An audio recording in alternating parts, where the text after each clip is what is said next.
Assalamualaikum warahmatullahi wabarakatuh. Nama saya Dewi Putri Nafila, Prodi Tadris Bahasa Indonesia. Alhamdulillahirrabbilalamin. Wassalatu wassalamu ala asrofil anbiya'i wal mursalin Sayyidina Muhammadin wa ala alihi wa sahbihi ajmain, amma ba'du.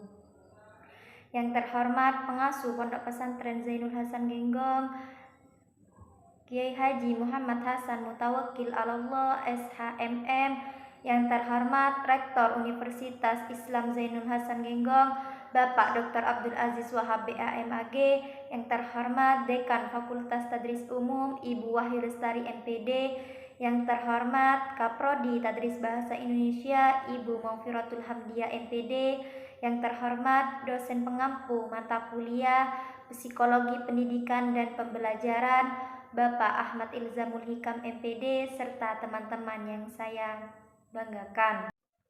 Baik, di sini saya akan mempresentasikan mengenai teori belajar dan penerapannya dalam pembelajaran. A. Teori belajar behavioristik. Karakteristik utama dari teori belajar behavioristik adalah sebagai berikut. Yang pertama, fokus pada pengaruh lingkungan atau environment. Yang kedua, menekankan peran reaksi. Yang ketiga, mengutamakan mekanisme pembentukan hasil belajar. Yang keempat, memperhatikan penyebab-penyebab dalam masa lalu. Berikut ini diuraikan teori belajar behavioristik menurut para ahli. A. Teori koneksionisme. Hukum-hukum koneksionisme: yang pertama, hukum kesiapan. Yang kedua, hukum latihan. Yang ketiga, hukum efek. Yang keempat, transfer of learning. B. Classical conditioning. Pengkondisian klasik yang ditemukan oleh Ivan Pavlov dan dikembangkan oleh G.B. Watson adalah sebuah contoh klasik bagaimana perilaku dapat dibentuk melalui pengaturan dan manipulasi lingkungan. C. Operan conditioning atau B.F. Skinner. B.F. Skinner mengembangkan teori operan conditioning yang memandang perilaku sebagai hasil dari hubungan antara perangsang dan respon. Pada teori ini ada dua jenis respon, responden response atau respon refleks dan operan respon atau respon instrumental. Yang kedua, prinsip-prinsip belajar menurut teori behavioristik terhadap tingkah laku. B. Proses pembentukan atau shaping perilaku. C. Pengurangan tingkah laku atau extinction dengan menghilangkan penguatan.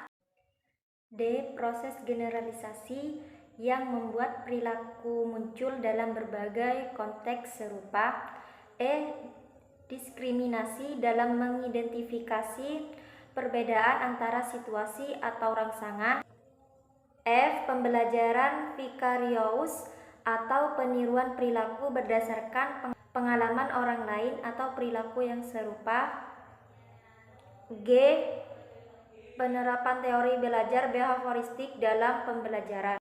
B. Teori belajar kognitif. 1. Pengertian belajar menurut teori behavioristik. Teori belajar kognitif muncul sebagai tanggapan terhadap teori perilaku yang ada sebelumnya. Pendekatan kognitif ini berfokus pada pemrosesan informasi oleh peserta didik, termasuk pengorganisasian, penyimpanan, dan penghubungan pengetahuan baru dengan yang sudah ada. Berikut dipaparkan beberapa teori pembelajaran kognitif yang relevan dengan kurikulum. A. Teori perkembangan Piaget. B. Teori Jerome Bruner. 2. Prinsip-prinsip belajar menurut teori kognitif. A. Siswa mengalami perkembangan kognitif melalui tahap-tahap tertentu. B. Keterlibatan siswa secara aktif dalam belajar sangat penting. C. Mengaitkan pengalaman atau informasi baru dengan struktur kognitif yang sudah dimiliki siswa. D. Mengorganisasi materi pelajaran dengan pola atau logika tertentu. E. Pemahaman lebih penting daripada menghafal. F. Memperhatikan perbedaan individual siswa. Yang ketiga, penerapan teori belajar kognitif dalam pembelajaran. A. Pembelajaran konstruktivisme. B. Pembelajaran penemuan. C. Advanced Organizer. D. Pembelajaran bermakna. C. Teori belajar sosial. Yang pertama, pengertian belajar menurut teori sosial.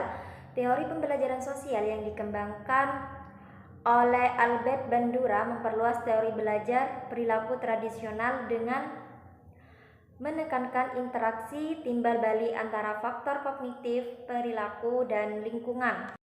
Dua prinsip-prinsip belajar menurut teori sosial. Yang pertama, A. Hakikat manusia. B. Modifikasi perilaku. Yang ketiga, penerapan teori belajar sosial. Kepribadian individu berkembang melalui proses pengamatan di mana mereka belajar melalui pengamatan orang lain yang dianggap memiliki nilai atau keahlian yang lebih tinggi. B. Teori belajar humanistik. 1. Pengertian belajar menurut teori humanistik. Teori adalah suatu pandangan yang disusun berdasarkan penelitian, temuan data, dan argumentasi yang mendukungnya. Berdasarkan konteks teori humanistik, fokusnya adalah pada proses pembelajaran dan pengembangan manusia, bukan hanya pada hasil akhirnya. Teori ini bertujuan untuk membantu manusia, khususnya siswa, dalam memahami diri mereka sendiri dan dunia sekitarnya. A. Arthur Combs. Makna atau arti meaning adalah konsep dasar yang sering digunakan melibatkan perasaan, persepsi, keyakinan, dan maksud yang membedakan itu satu dengan yang lain. B. Abraham Maslow. Abraham Maslow mengklasifikasi kebutuhan manusia menjadi tingkatan, yaitu kebutuhan fisik, kebutuhan rasa aman, kebutuhan sosial, kebutuhan pengakuan, dan kebutuhan aktualisasi diri. C. Carl Roger. Teori yang dikemukakan oleh Carl Ransom Roger adalah salah satu teori holistik yang memiliki unsur humanistik yang mencolok. Teori humanistik Roger ini memiliki beberapa nama, seperti teori berpusat pada pribadi, berpusat pada klien, berpusat pada peserta didik, dan berpusat pada kelompok. Yang kedua, prinsip-prinsip belajar menurut teori humanistik. A. Manusia secara alami memiliki dorongan untuk belajar, rasa ingin tahu terhadap dunianya, dan motivasi untuk mengeksplorasi serta mengasimilasi pengalaman baru. B. Pembelajaran yang bermakna terjadi ketika siswa merasakan bahwa materi pelajaran memiliki relevansi dengan tujuan dan makna pribadinya. C. Ketika pembelajaran menyangkut perubahan dalam pandangan diri sendiri, siswa cenderung menolaknya. D. Tugas-tugas pembelajaran yang mengancam diri lebih mudah dihadapi dan dipahami jika ancaman dari luar semakin kecil. E. Apabila tingkat ancaman dari diri siswa rendah, berbagai metode pembelajaran dapat diterapkan dan proses belajar dapat terjadi. F. Pembelajaran yang bermakna terjadi ketika siswa aktif melibatkan diri dalam proses belajar. G. Keterlibatan siswa dalam proses belajar dan tanggung jawab mereka terhadap pembelajaran membantu kelancaran proses tersebut. H. Pembelajaran yang paling mendalam dan berkelanjutan terjadi ketika siswa aktif mengambil inisiatif melibatkan seluruh pribadi mereka, baik emosional maupun intelektual.